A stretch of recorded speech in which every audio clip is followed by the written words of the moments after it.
Hare Krishna. Hare Krishna. Okay, so I checked the Bhagavatam. I'm in the 4th chapter. Ah, I like chapter 5. I'm not suggesting we change tracks. I'm just thinking there's some wonderful things in chapter. I like 1:5:25.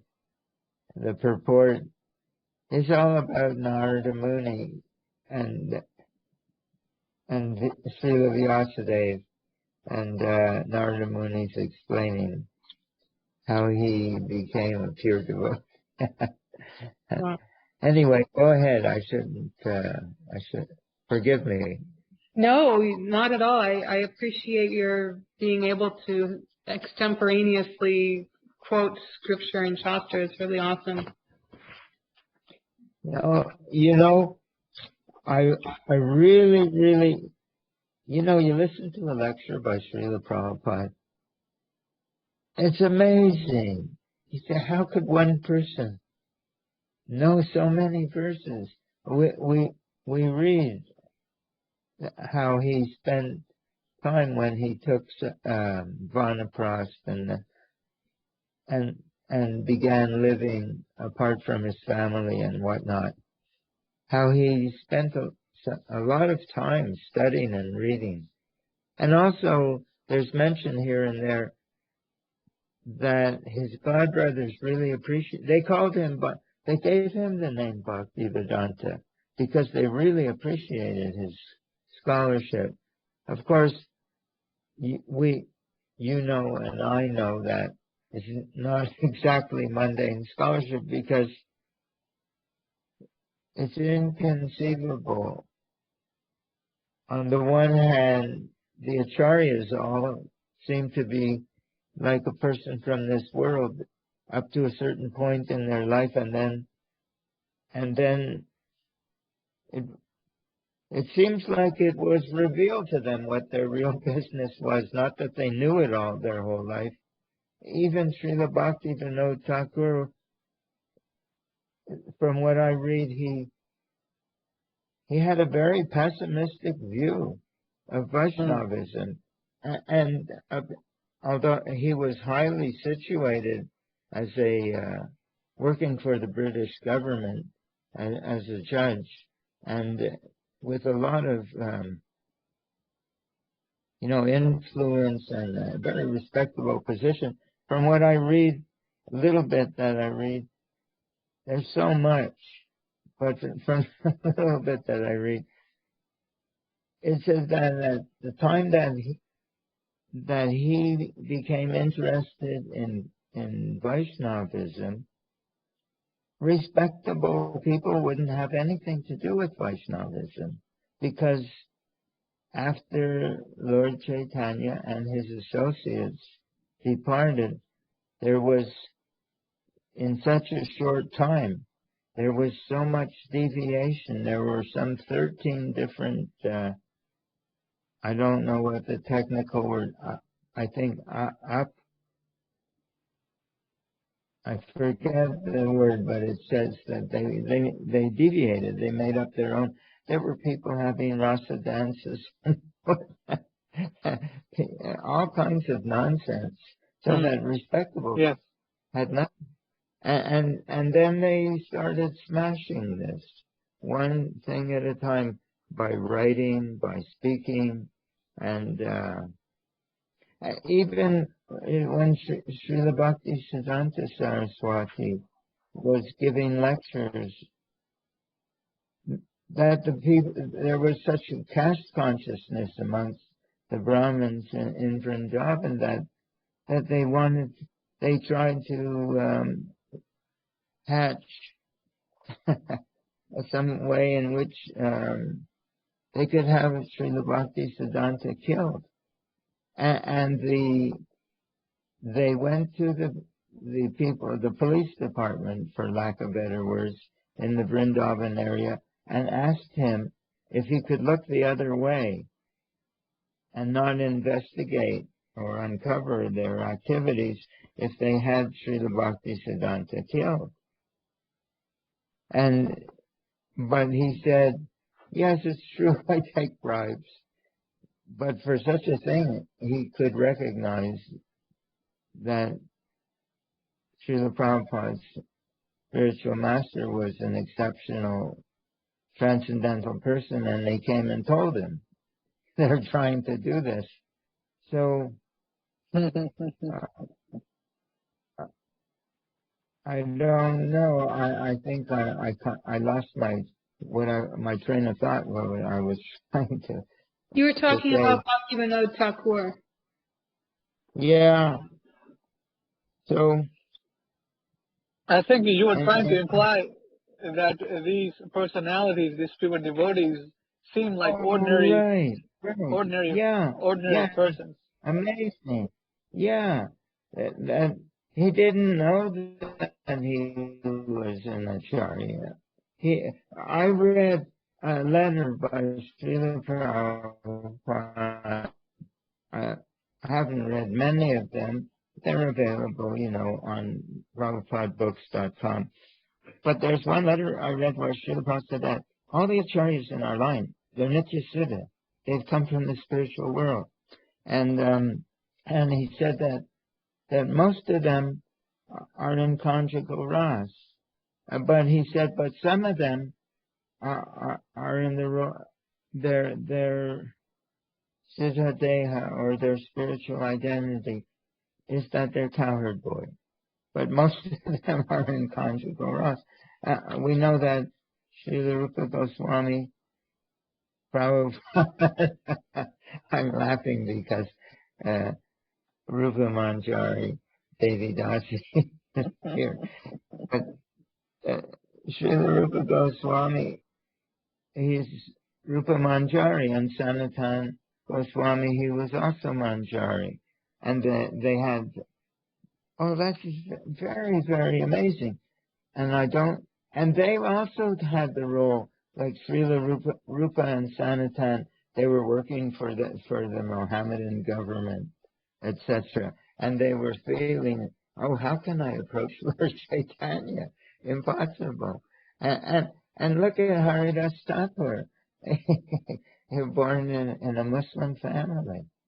And so what I'm trying to say is that it's inconceivable what is really going on in the heart and mind or consciousness of these Nitya Siddha devotees that play these roles, that as if they're part of the material world, then at some point something wakes up in them and they understand who they are and they understand their connection with Krishna. Like Srila Prabhupada says, I don't write these books. Krishna tells me what to write, or Krishna's writing through me. And sometimes he makes expressions like, he's delighting in reading his own books. He's saying, this is so beautiful.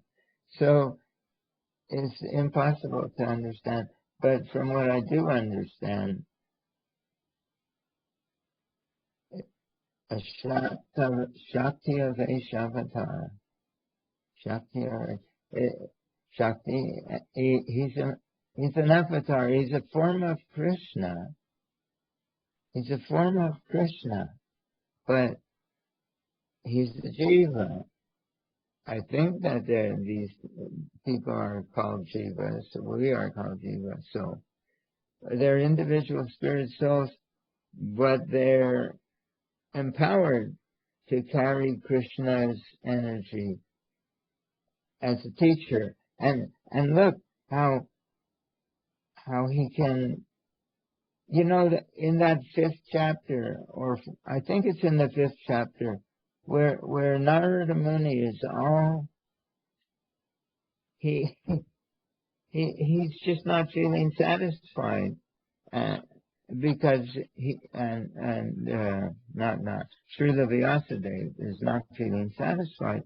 And Narada explains, you've written a lot of wonderful things, teaching, but it's all with showing people how to be well established in the material world.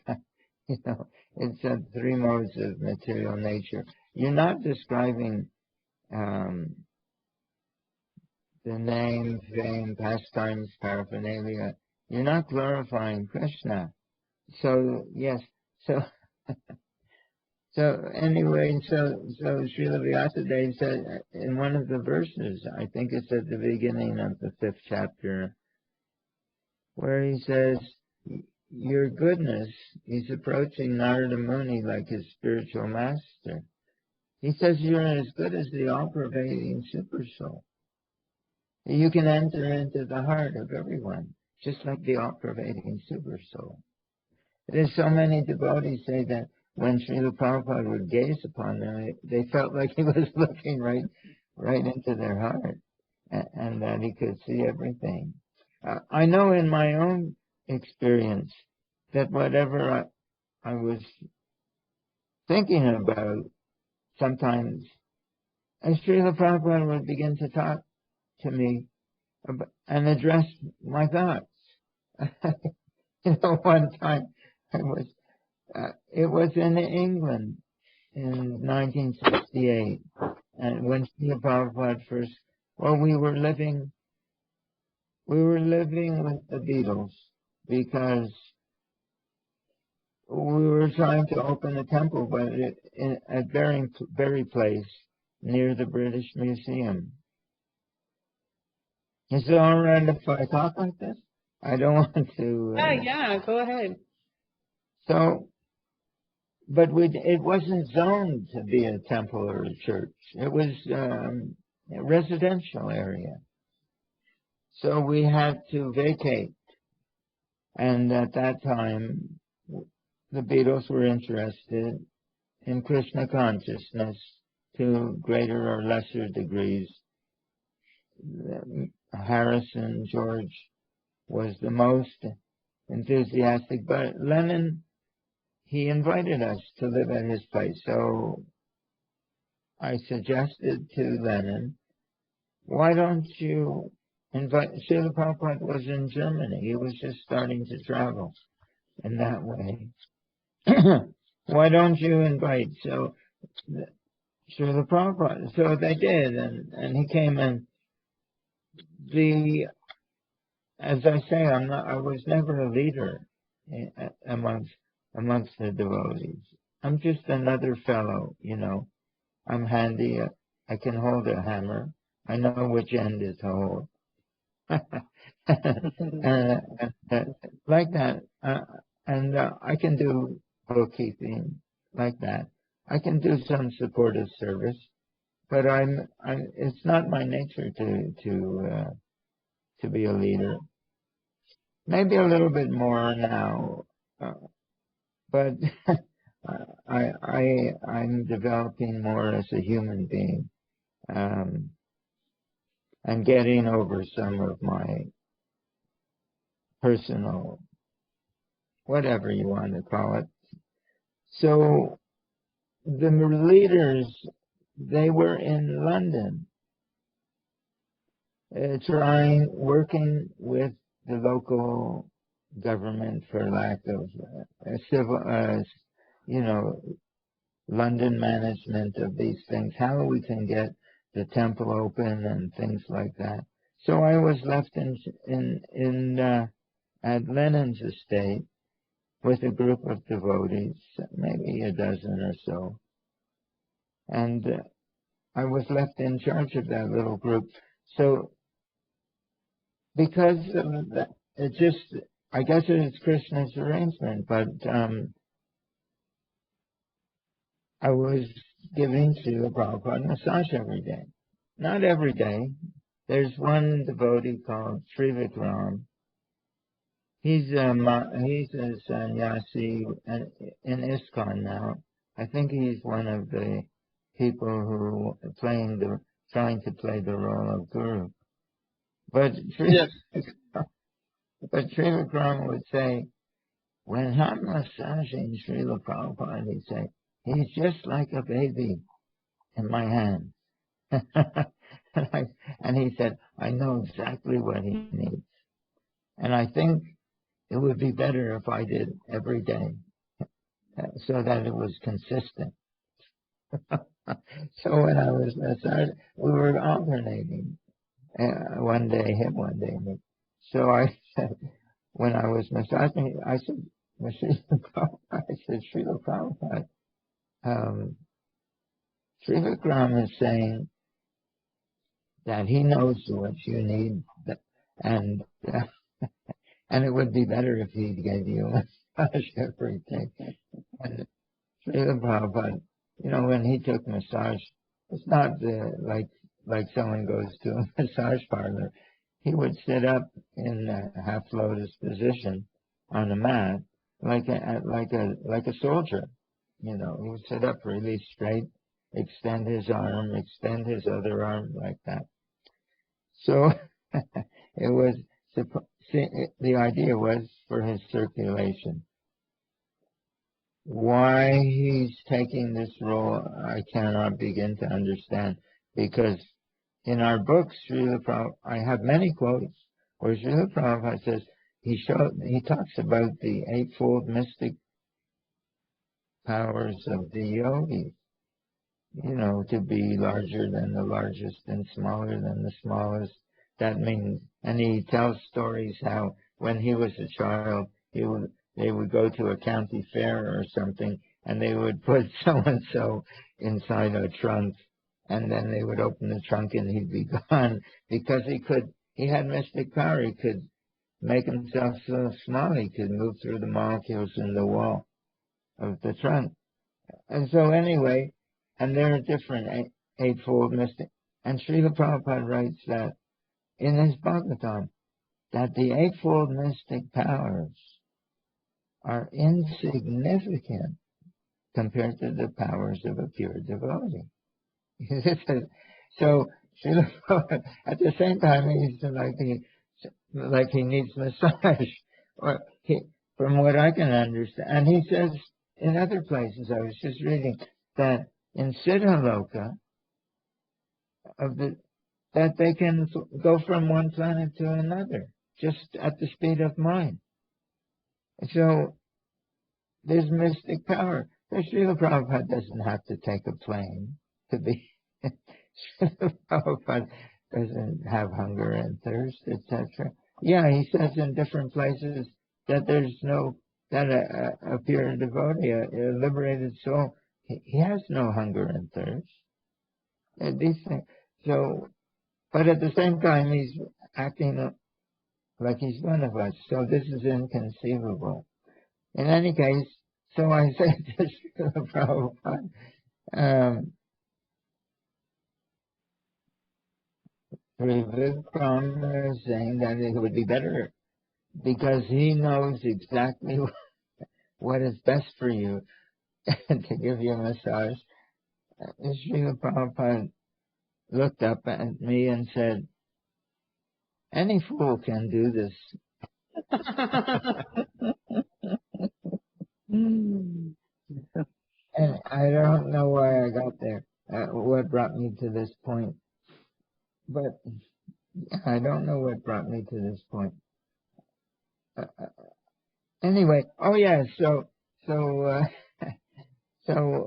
what brought me to this point was the idea of we cannot understand what is a confidential associate of the Supreme Personality of Godhead, Shakta Vaishyavatar, and as Srila Vyasadeva says, you're as good as the all-pervading super soul and can enter into everyone's heart and understand what is best for them, what they need, etc. So please tell me, he said, what's the problem? Why I'm not satisfied? I've written all these Vedic literatures. So, but my point was that it's impossible to understand, but we can think of Srila Prabhupada as far as I understand. Just like I heard one lecture this morning. I go in the shower room, I turn on, in the morning I turn on, first thing I do is I turn on the and start listening. Well, I'm waking up. Srila Prabhupada is speaking. What was he saying? Anyway, it'll come back to me. But, yeah, it's impossible to understand who he is and what he is. But, oh yes, that he said we can relate to him just like we relate to Krishna. That's right. And that we can't relate directly to Krishna. And that's why he's here. Simply to receive our devotion on Krishna. He said, he gave you know what Srila Prabhupada said in this lecture? He said, in a very natural way, he said, I think you have an expression in your culture, love me, love my dog. That he said, if you meet someone on the street with their dog, and you may not have a very close relationship with the person, but if you pat their dog, immediately you win the heart of the person who owns the dog. So he said, he was saying, I'm Krishna's dog. Imagine. So he says, he's saying that your business is to develop your love for me. And then Krishna will be pleased. So what I see, and I feel very strongly about this, we were talking in the house, Darvesha and myself, my better half. What's her name? What's her name? Darvesha. Darvesha, it comes from the, what is that? Persian. The word dervish. The whirling dervishes, I think they were the saints amongst the Muslims. They were a little bit further out there. I think they're Mayavadis, just like we have Christians who are in the Christian history, that they are Mayavadis. They usually burn them at the stake. And we have, so that, because the first step in spiritual realization is to have the experience that I'm not this body, I'm pure spirit, but without a real spiritual master, one has we think that, I must be God. We're all God. It's energy, or they don't see that I'm individual spirit. So where I was running with all of this. But the idea is that, yes, what I see amongst the devotees, my peers, and from other generations, newer generations of devotees, I think there are 2 or 3 generations now, is they have this, there's this word, I look it up, I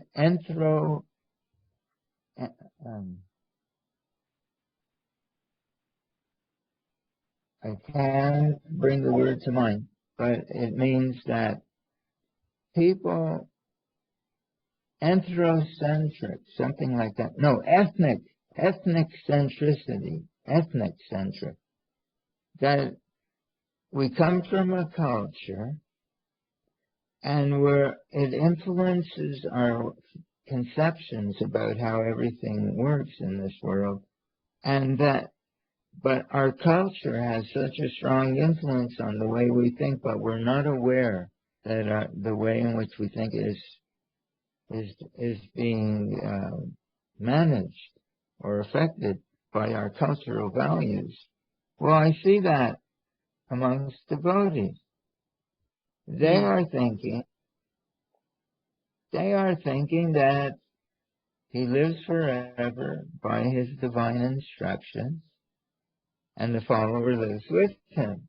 You've heard that, right? You both Yes. heard that hundreds of times. Yes. So they're thinking that we have this, they're in philosophy, what have you, they have this idea. Our culture thinks linear. Linear thinking means A causes B, B causes C, C causes D, and everything goes in this way. And that means that if I do, like a user's manual, I like to use that idea, from our common experience. You get a product, there's a user's manual. Now they don't even give you a user's manual. You have to look online. But you get a blender, a toaster, a shaver, whatever. There's a user's manual, a car.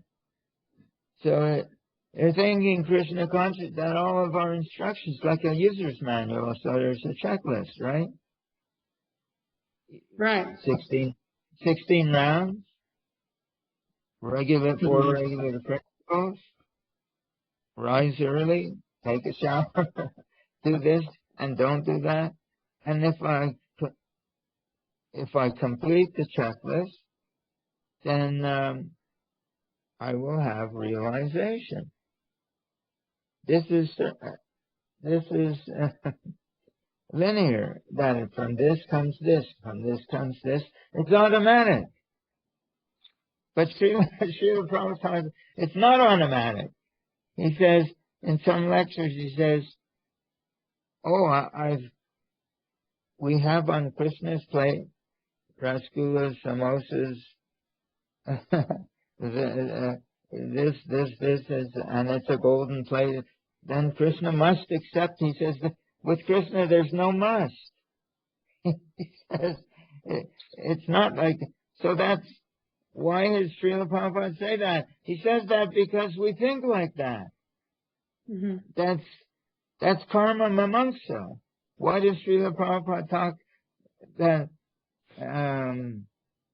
when Nanda Maharaj wanted to have Indra Yaga, honoring Lord Indra, Srila Prabhupada talks about, Krishna says, what is this? Is this some kind of cultural custom, or is it Vedic, or why are you doing this, Indra Jaga? Why? He says, so then Srila Prabhupada begins to, because Krishna is raising the question. I guess everything seems to be for teaching us something, but Krishna is raising the question. And Srila Prabhupada says, karma mimamsa means that if we do this, then the universe or the demigods, we're following all the rules. There we have to get the result. So why do we have to? Why do we have to honor Lord Indra? I think Krishna is making this point. He's talking karma mimamsa philosophy, that we got everything has to come. So anyway, so devotees are thinking that if we do this, of course we're going to advance. But Srila Prabhupada said it's not linear, that it's not like that at all. It's actually, it's simply a question of understanding and accepting. And this is a direct quote that Srila Prabhupada will say this repeatedly. Krishna consciousness is simply a question of understanding and accepting. So I say, if we're sitting in a room with 10 or 20 or 100 devotees, whatever, and we say, who in this room accepts these teachings? Everyone will raise their hand, right? Is that right? Yes. But I say, no, you have not accepted yet, because you accept the idea, the philosophy, but I ask you a question. Say you were a materialistic person. You had no no idea of Krishna consciousness, and you were very, very much into something like, like Disneyland. I've never been to Disneyland. I have no desire to go to Disneyland, but say we were karmis or non-devotees, and we got a phone call, and it said, we've selected your name, and you have an all-expense paid trip for 2 weeks in Disneyland. All your accommodations are paid. All of your transportation is paid. And the person really thought this was a wonderful thing. I said, how excited and how joyful and how enthusiastic the person would be. So this is acceptance. Imagine that what we're being offered is an all-expense paid trip to Krishna Loka. All you have to do is accept this process, and if a person really accepts that Krishna is real, and Krishna Loka is real, and that we can go there, how excited we would be, how joyful we would be, how enthusiastic we would be. So in nectar, so this is acceptance. So if we engage in our activities in Krishna consciousness with this kind of excitement, with this, so Srila Prabhupada says, it's simply, Krishna consciousness is simple for the simple. Like it says in the Bible, you have to be like a child. Simple for the simple. It's simply a question of understanding and accepting. So this is real acceptance. I got into trouble in this other class on the Saturday class because I said, how much we accept it is questionable. So we like the philosophy, but real acceptance. How excited we should be. If somebody said Krishna's in the next room, all we have to do is turn the doorknob and walk through. How excited we would be. So then I say, try to look at this. How much? Then Srila Prabhupada makes the statements, collecting him here and there. He said, to make progress in Krishna consciousness, one has to become joyful. Because that's the measure. Let's say that joyfulness. Let's talk in mathematical terms. I'm not very good at mathematics, but I like it. So he said that acceptance is proportionate to joyfulness. Is an indication. The more we accept it. So Srila Rupa Goswami and Prabhupada in Nectar of Instruction says, Utsahan, there are the different Sanskrit words that if to advance, one should be enthusiastic, one should be, and then the next word, confident and patient. So we think confident, but when we read Srila Prabhupada's purport, when he says confident, it's not confident in ourselves.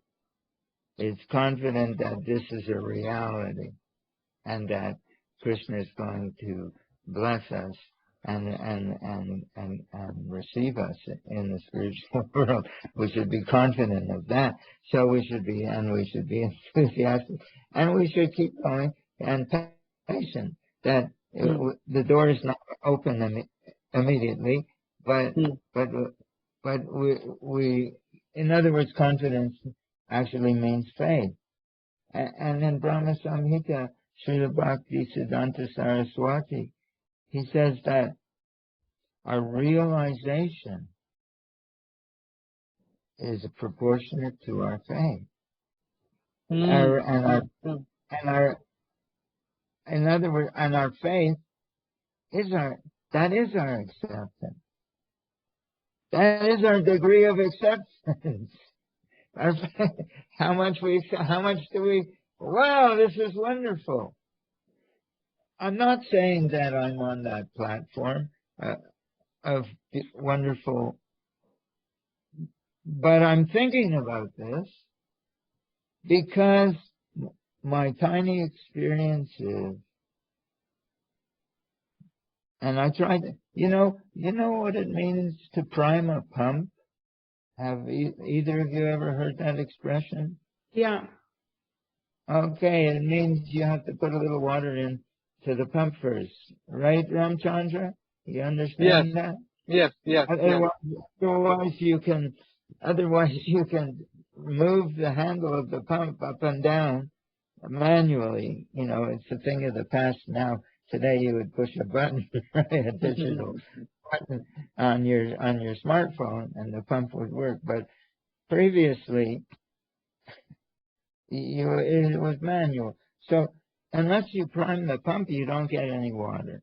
You go through all the motions. So what I'm trying to say is every day, morning before I shower, I try to prime my, for lack of other words, I can't think of the best word, but I try to prime my heart. And what is that? It's to be enthusiastic. It's to be joyful. It's to be, all right. And that's when my japa starts to take on flavor. The idea, like Srila Prabhupada says in Nectar of Devotion, 12th chapter, at the last paragraph, he says that he's quoting from Srimad Bhagavatam that the words of the words of the great demon, what is his name? Prahlad's father, Hiranyakashipu. Yeah. He's talking to Prahlad and he's saying, association. It's just like a crystal stone. Crystal stone means that will reflect whatever's placed before it. That means that association is like a mirror. And what is the mirror? That we have, like the heart, the cleansing the mirror of the mind, right? Mind and heart are the same in the Vedic conception. So that, and he said, association with a pure devotee. Association with a pure devotee. Association is like a crystal stone. That our heart, by association with this pure devotee, real association, that his qualities become reflected in my heart. He also, I was speaking with Ramchandra like this. Rukmini Devi, not Rukmini,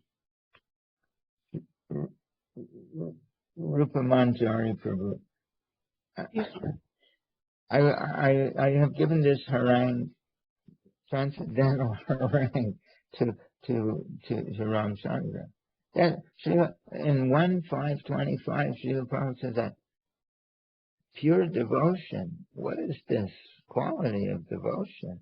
Yeah, like Srila Prabhupada sometimes says in a lecture, especially those early lectures, 1966, he says if you can purchase this devotion, he says you should immediately go and purchase it. But he says, but where can you get it?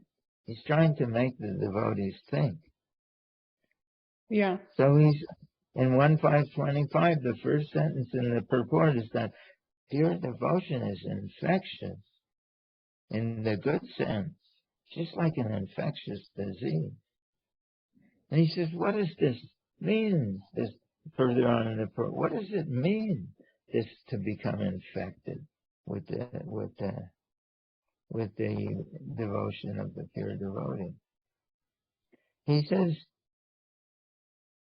He says, infection of the qualities of a pure devotee means to imbibe the taste of devotion in the service of the Lord. Meaning, to imbibe the taste of devotion that a pure devotee has in the service, when he's engaged in the service of the Lord. So, he said, so that means that, okay, so this means all of a sudden we're not in a checklist arena anymore, context of devotional service. We're in a relationship with somebody who has feelings of devotion in their heart.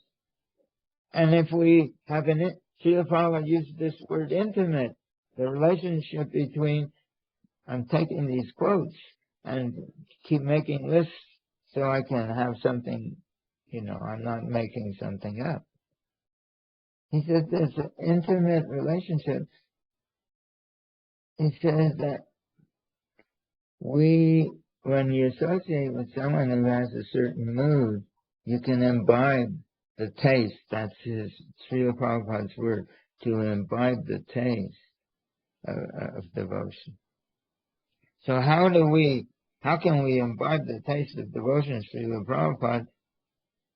That we have to have a sense of connection, of relationship with him.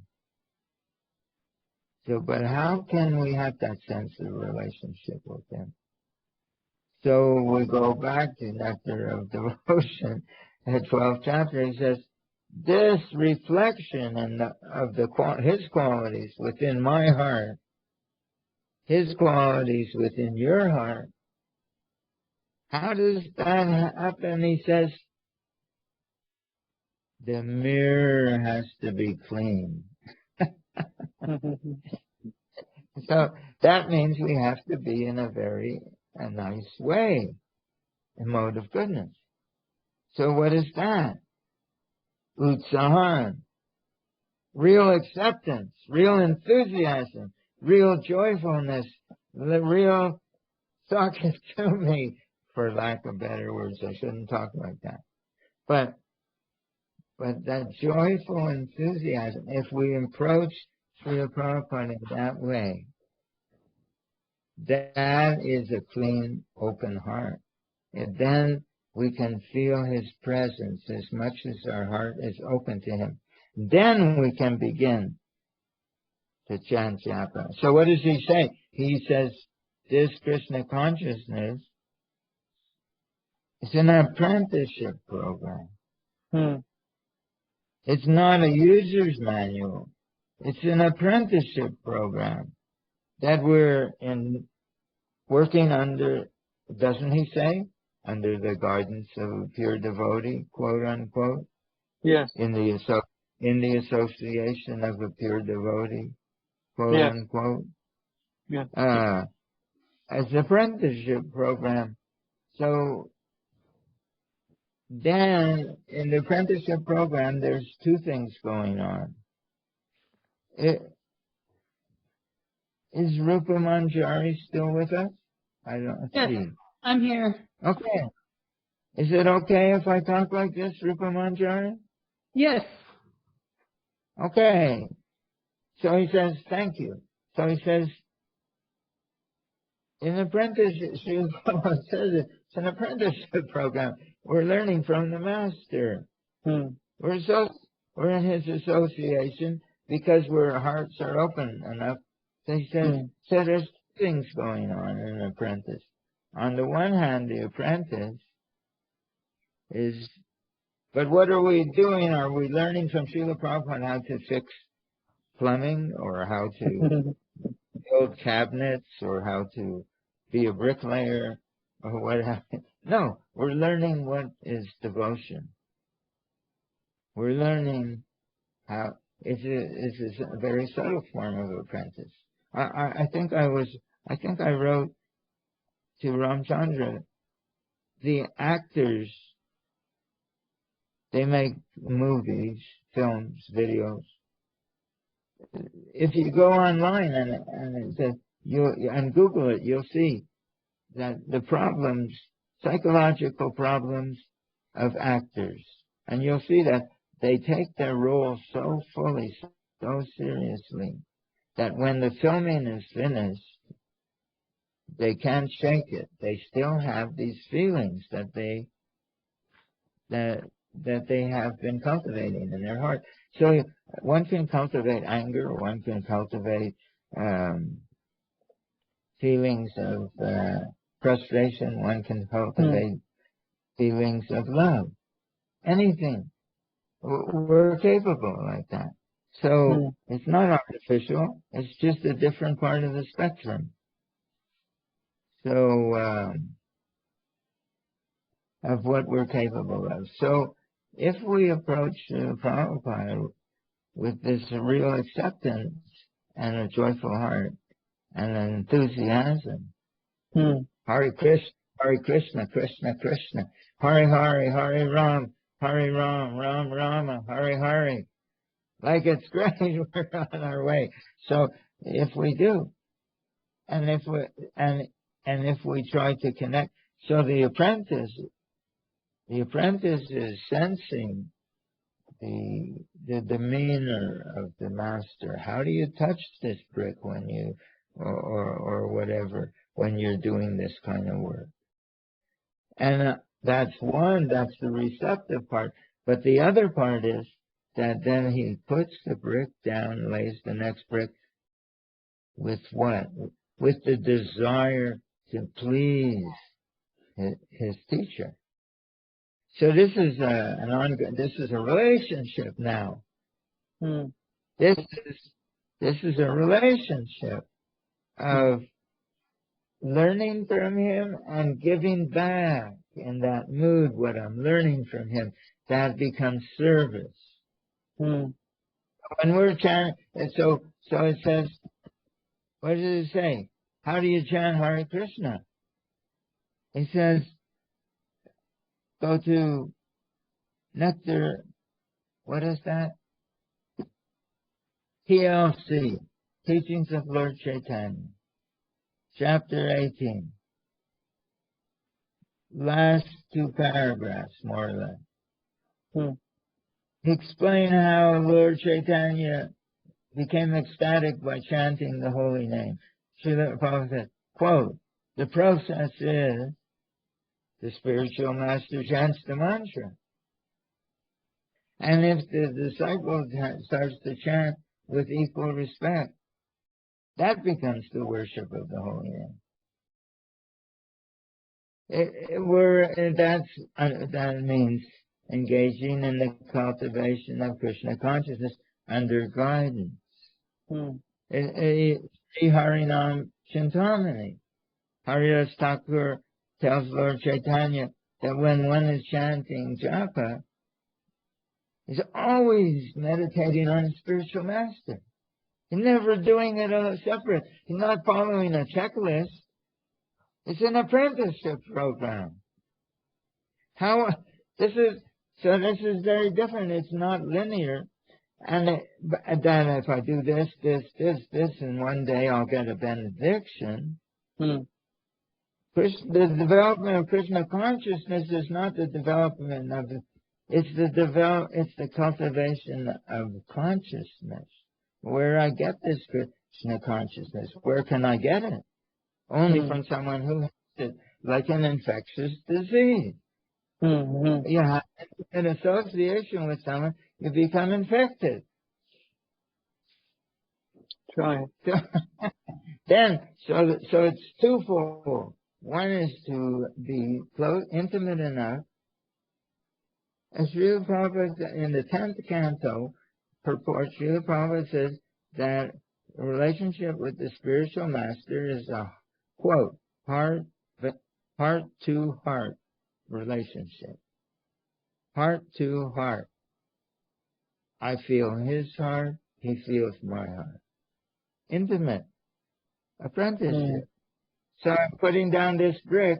I'm getting from him the feeling. He's saying, do like this. Put it like this brick. Put a little cement with your trowel and put it like this and then shake it like this so it sinks into the cement and you get a real grip. That's the way it'll hold. get this feeling from me. And the student takes it to the trowel with the cement, and he puts the brick in, and he shakes it a little bit like he got the mood, the feeling from his teacher, but he's doing it, not just following it, but he's trying to please, and he's looking up to his teacher like this, and he's saying, yes, like this. So when we're engaging in our devotional activities, sadhana bhakti, under his guidance, in his association, all these buzzwords, right? Apprenticeship program. Yes, the Prabhupada's telling us, but we can't hear it. We're thinking it's a checklist, and if I do this, and this, one day, bolt of lightning from the sky will hit me and I'll have love of God. But he's saying, no, it doesn't work that way. When you go to the gambling casino, of course we don't, when you start a business, the idea is to make money. Yes. But if you need some startup capital. Yes. You can't make money unless you bring something to the table. You can't get love without bringing love. You have to bring an open heart. And we can feel that in his association. It's like saying, that as much as in this apprenticeship program, we try to feel his association, and then he shows us how ecstatic he is, how beautiful he feels, how enthusiastic he is about this Krishna consciousness. And in his association, we can feel that. We can begin to chant in that way to the degree that we can feel him. Right. That means we're giving, but that is done for his pleasure. I don't have, I'm a neophyte devotee, okay? I don't have ecstatic love for Krishna, but I'm cultivating a relationship with my spiritual master. It's not that when I please him, then I will feel happy or blissful. It's that it's not linear, but it's in the moment that I'm feeling his association and shining in that mood, I'm feeling spiritually happy. It's not causal, it's not linear, it's now, it's in the moment. Therefore, Krishna consciousness is simple. For the simple quote, it's simply a question of understanding and accepting. It's Srila Prabhupada is saying. Like that. Yeah, how much you accept. Yeah, and you can go, how far you can go. Well, how much, how you have an all expense paid trip to Disneyland. Hooray! How much do we actually, if we really accept that we can break out of the cycle of birth and death, how amazing is that? That we can go to Krishna Loka, that we can be pals with Krishna and put our elbow in his ribs, we don't know what our Srila Prabhupada explains that we already have a spiritual identity, each of us, but it will wake up that he will tell us he'll show us what we are when he's really pleased with it. So what I'm trying to describe in my own, way, my understanding of our philosophy.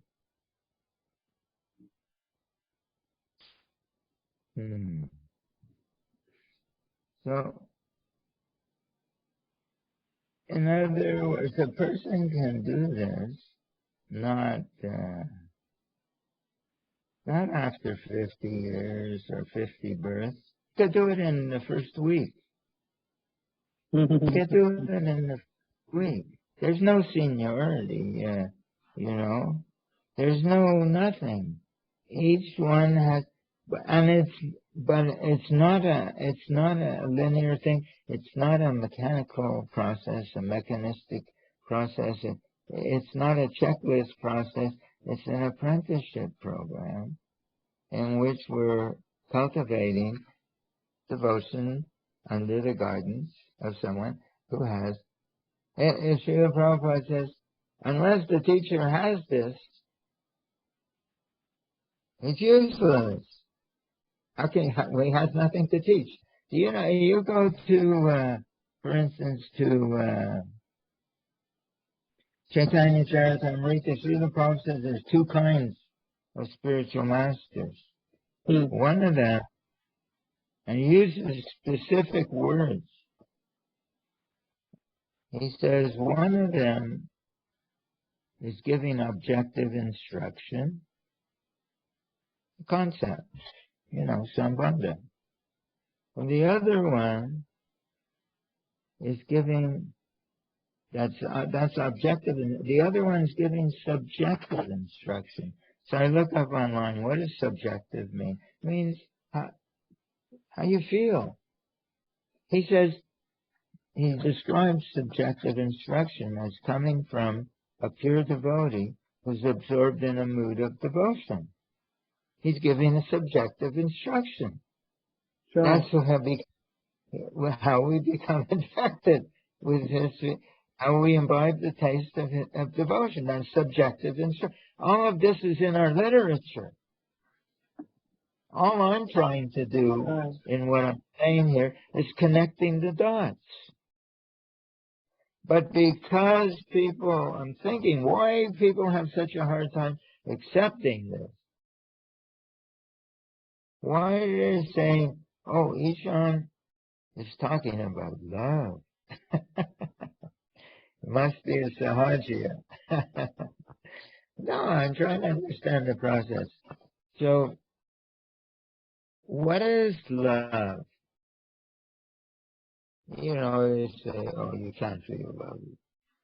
Love is happiness. When you're happy, it's so easy to be loving. You reflect on it. And when you're loving somebody, you feel so happy. They're not that you can't separate them. There are different feelings. I think you think of the heart like the mode of goodness like a jewel. And if you look at a jewel, not always, but after it goes to the jewelry smith, he grinds it. He puts different facets, different faces on the jewel.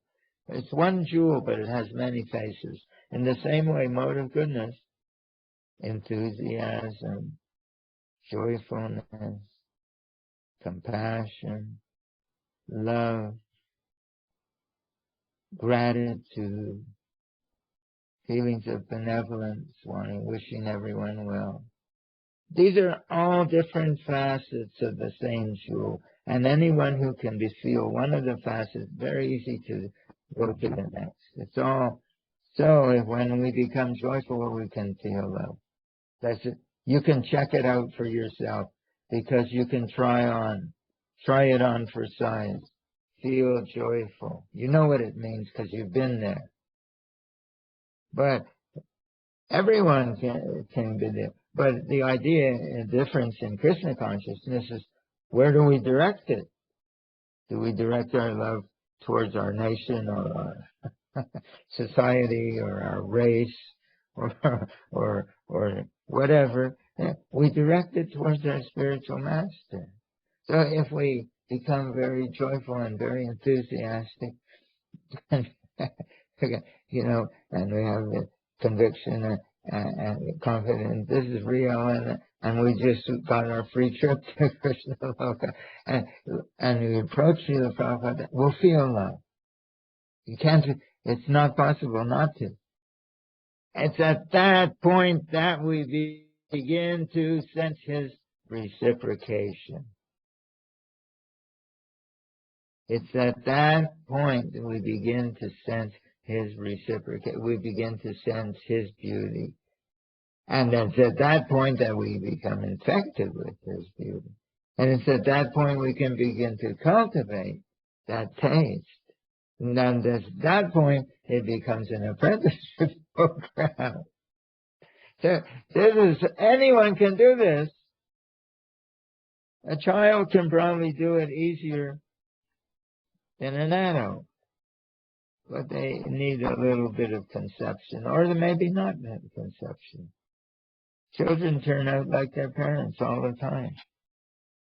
And unfortunately and unfortunately, there are criminals in the system, in the prisons and whatnot in society who can't feel anything for anybody. They're not capable. Their heart is so closed. It's because of, it goes from generation to generation. It says that in the Bible.